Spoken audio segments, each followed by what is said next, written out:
What's up, YouTube? It's your boy Ryan, and I'm in the house. It's Ryan in the house because, I mean, we can't do anything, so I'm in the house. Lately, I've been having a creative block, if I'm being completely honest. So I decided to do an Ask Me Anything video where I have you guys submit me questions. I had my followers on Instagram and Tumblr submit questions that I would answer in this video. So the first question says, what is your favorite Blackpink track since debut?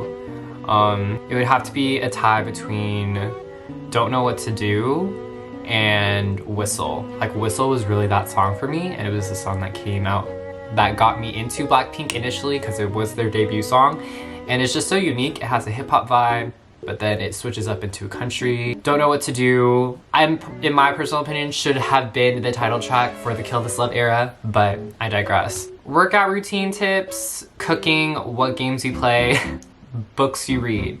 I have been reading You Are a Badass. It's a self-help book. Basically, it's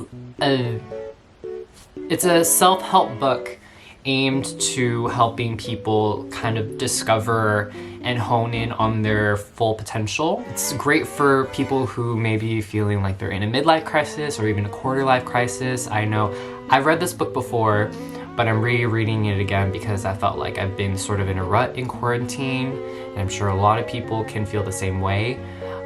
It's a great read. It really just reminds you a lot of things that you know you are capable of, but you just don't tell yourself enough. And it also is just great about reframing the way that you think and how you view the world and how you view the universe. And, you know, if you feel like you are stuck or if you feel like you haven't reached your full potential, I would highly recommend this book. Highly, highly recommend. In terms of games, I have been playing Final Fantasy 14. I've been playing with a couple of friends. It's like an online game, MMORPG. And I have also been playing Super Mario Sunshine because it came out on the Nintendo Switch. And it's one of those games where, like, it's so fun, but it's also so aggravating because you just die so much. And there are certain levels where the level of difficulty it's really just pure luck or very, very precise finger movements. I don't know. It's one of those games where I get really angry and I have to like shut it down for the next couple of days, and if I feel ready the next day, I'll play it again. Workout tips, I would say my best, I guess the one workout tip I'd have to say on the top of my head is don't sacrifice form. How do I say this? Don't sacrifice form for speed. I think before I used to feel like I had to speed through a workout or I had to do as many reps as possible within this amount of time. But sooner or later I would, I wouldn't get the benefits or the gains that I would want, or I would end up injuring myself. And, there's no shame in being slow as long as you're doing them right. I feel like form is so crucial, especially now that we're like starting to get a little bit older. Don't sacrifice form. And also just keep on progressing. Like, don't stay, you want to keep progressing and using heavier weights or heavier reps or more reps, whatever it is for you, just keep progressing. What do you hope comes out of your YouTube channel? What gave you the motivation to start? So when I started my YouTube channel, I wanted to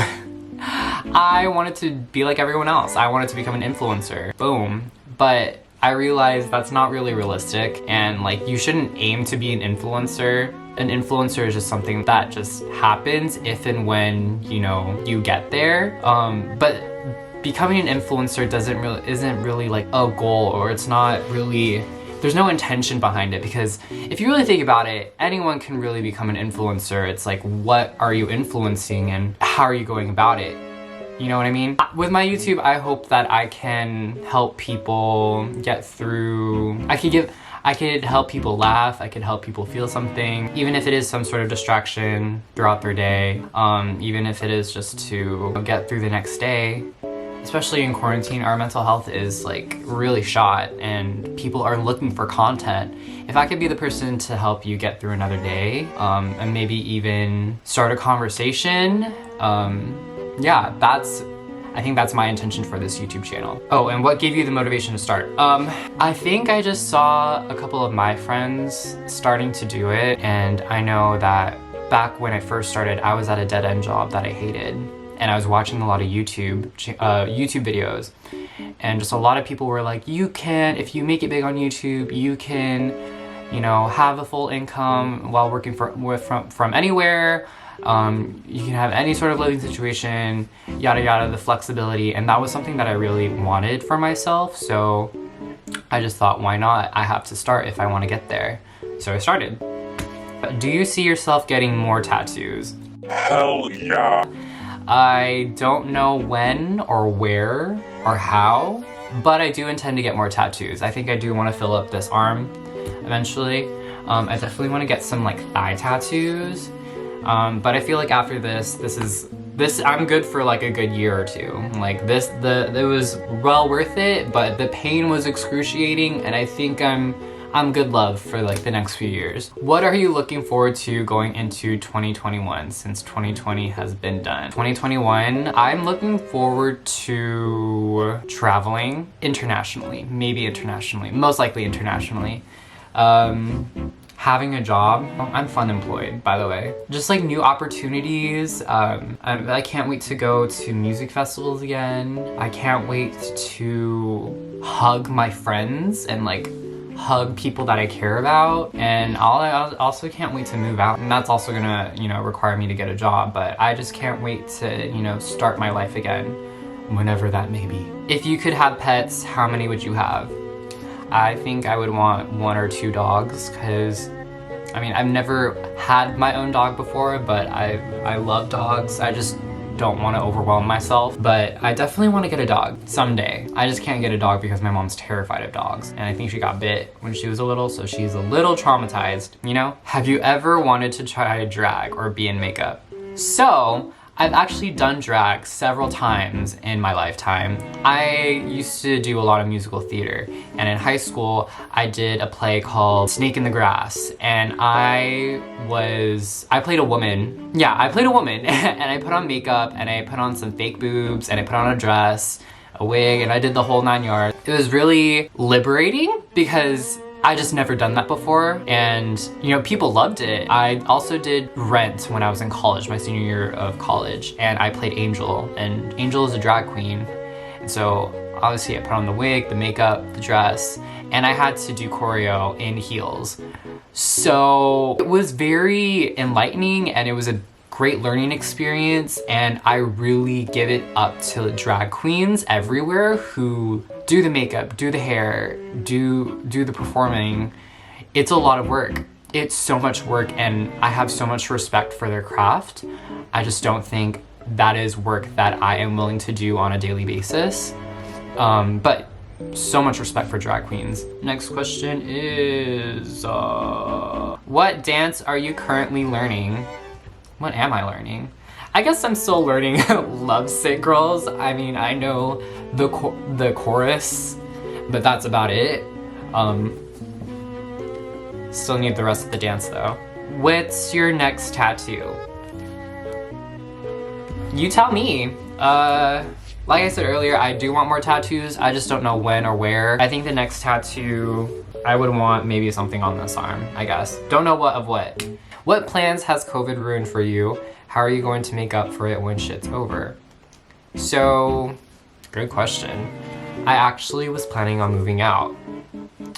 And then COVID hit, and well, my dad passed away, and then COVID hit, which were just like 2 catastrophic events that happened that got in the way of me wanting to move out, getting a job, traveling. I was planning on traveling to Hawaii this past March, and then I was also planning on traveling to the Philippines and Guam for a family reunion in June. So those plans went right out the window. We were thinking of rescheduling, but we just didn't think it was gonna be a good idea. Hopefully when things start to open up and things start to get safer, that we can start traveling again. I can get back on my feet and, you know, hopefully get a job, and a job that allows me to move out of my house. How would you define a top and a bottom to a 60-year-old Christian, right-wing Christian?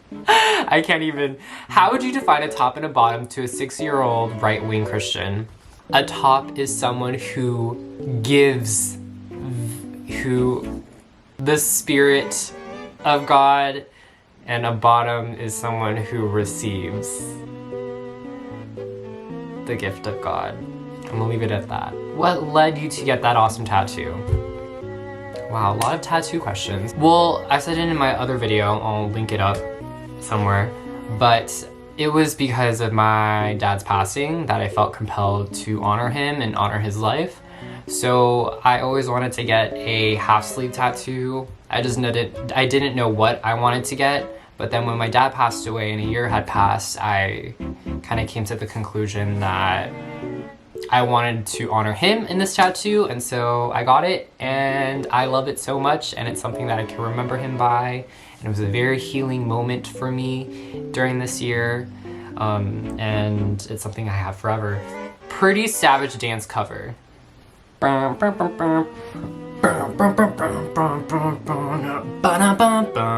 better run, run, run. They twerk and you better run, run, run. All my diamonds in and I'm out of sight. What random trick have you always wanted to learn? Whatever comes to mind. I've always wanted to tumble or like do a backflip and like be that bendy bitch that's like, look, I can do a backflip. I think the most I can do is a cartwheel, and that's it. Now, on my Tumblr, someone anonymously asked, would you rather know how you die or when you die? It's kind of morbid. I would rather know when I die than how I die, because if I were to know, or if I were to learn how I died, I feel like, say I were to die from a lightning strike. Every time lightning strikes, I'm gonna get paranoid that I'm gonna die that time. I would rather learn when I die so that I can mentally prepare myself, I can mentally prepare my loved ones, I could spend time with my loved ones, I can do my entire bucket list and get that out of the way, and, you know, be content with my life up until then. I feel like that would be a better trade-off, you know? What is it like being a gay person but also being Asian? Is there any problems you or your community face? And what would be the tips to handle relationships and general dating? What is the stance in America as a gay person of color? I'm assuming you are from America. Is there racism within the community? Do you see a trend of colorism between the gay people? From a follower. Aw. Wow, that is a loaded question. I would say being a gay person and being Asian, being a gay Asian in America is I feel like parts of it are very glamorized, and we sort of put ourselves onto this pedestal, and I'm guilty of this in the past too.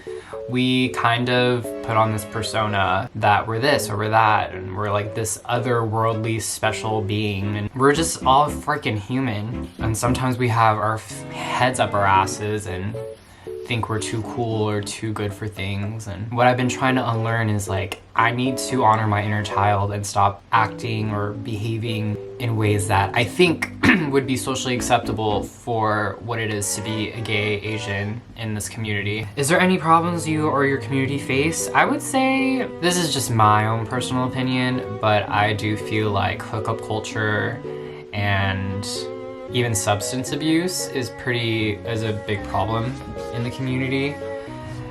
Like, I'm not judging people how they act and behave, but sometimes I think when I was younger in the past, when I was very vulnerable and just like trying to get to know people, there have been times where there were times where I felt like I was being preyed on. You know, I was experimenting with drugs, and that made me even more vulnerable. You know, sometimes I would catch myself in situations or entanglements because, you know, everyone just lives to party and everybody just wants to have a good time, and sometimes I find myself in the middle of a good time not wanting this good time. You know what I mean? And I feel like a lot of young gays experience that, where they just want to fit in and they just want to have friends, but then sometimes a lot of the older gays kind of take advantage of that vulnerability and that willingness to conform, and the younger gays just become people that they're not, and they sort of lose themselves as a way to conform into the gay community the gay Asian community specifically, is the racism within the community. I definitely know that there is racism within the community. I haven't explicitly experienced that myself, but I have come across some microaggressions where I had a friend who was like really drunk. I met him like at a festival, and he was like, you know what, like, I'm not really into Asian guys, but I think you're really cute for an Asian guy. and I was like, thank you. I don't really know how to respond to that. And there is colorism within the gay Asian community. I feel like I get different kind of attention when, like, especially in the winter, when I'm a lot more light-skinned, or I'm a lot more fair. Or even when I was younger, I was just a lot darker in general. And when I started taking care of my skin and using SPF, I guess that made my skin a little bit more brighter and a lot more even toned. And there was a difference in the way that people treated me, especially like older Filipinos, like my aunties and my uncles and like my mom's friends. They're always like, oh, you're so handsome, you're so guapo, you're so this and that. And you know, my sister is just like a little bit darker, and I feel like she doesn't get the same attention, which sucks. I feel like she's pretty too. We're pretty similar. Like, I'm always the one that's like, the first thing my parents' friends say is like, oh, how you're so attractive, or you're so handsome, and this and that. And I just get tired of, it's just so shallow. Like, you barely know me, but all of a sudden I'm like holier than thou because, you know, I look a certain way, or I have a certain nose, you know? Filipinos just really don't want to be Filipino. And that is something that I realized over the years, is like, people just want to be like, I'm Filipino in Spanish, or I'm Filipino in Chinese, or I'm Filipino in this. like, nobody wants to claim their Filipino heritage. Everybody wants to look like someone else, everyone wants to act like they're multi-ethnical, or everybody wants to just like, nobody wants to claim it. So that's something that really like bothers me within the gay Asian community. I feel like being in America, it's a lot safer. Well, where I am, it's a lot safer, and I'm more comfortable living in the Bay Area because it's pretty liberal. It's kind of a liberal bubble. And just in California in general, you won't ever find me in like Texas or Ohio, you know? I like where there's a diversity of people. What is a fuckboy? A boy who fucks and doesn't care about your feelings. And that's all, period. Thanks for watching, guys. That was a lot of questions. I really appreciate you guys submitting them.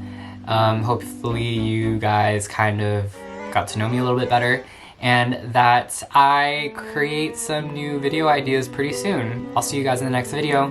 Bye.